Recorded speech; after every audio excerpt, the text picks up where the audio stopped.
ఓం శ్రీ మహాగణాధిపతయే నమః. కర్పూర నీరాజనం దర్శయామి. నీరాజనానంతరం ఆచమనీయం సమర్పయామి. ఇక్కడ చాలా మందికి ఒక ప్రశ్న రావచ్చు, హారతి అద్దుకోవచ్చా అద్దుకోకూడదా అని. కొన్ని సాంప్రదాయాల్లో హారతి అద్దుకోవచ్చు, కొన్ని సాంప్రదాయాల్లో అద్దుకోరు. ఏది ఫాలో అయినా మనకి మంచిదే. ఇప్పుడు మనం స్వామికి దూర్వాయుప్ప పూజ చేద్దాం. దీనికి గరికని 11 కట్ల కింద కట్టండి. అందరూ కూర్చొని ఎంత మంచిగా వింటున్నారో కదని. మరి కథ అయిన తర్వాతే కదా ప్రసాదాలు పెట్టేది, అందుకే బుద్ధిగా వింటున్నారు అందరూ.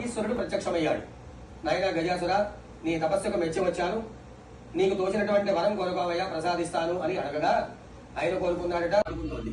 ఇక సత్రాజిత్తు అనే మహారాజు మాత్రం శ్రీకృష్ణుడి మీదే అనుమానపడ్డాడు. శ్రీకృష్ణుడు ఆ మణి కానుకగా ఇవ్వమని అడిగితే నేను ఇవ్వనన్నానని, శ్రీకృష్ణుడే నా సోదరుడిని సంహరించి ఆ శమంతక మణిని దొంగిలించాడు అని అపవాదు పుట్టించాడు.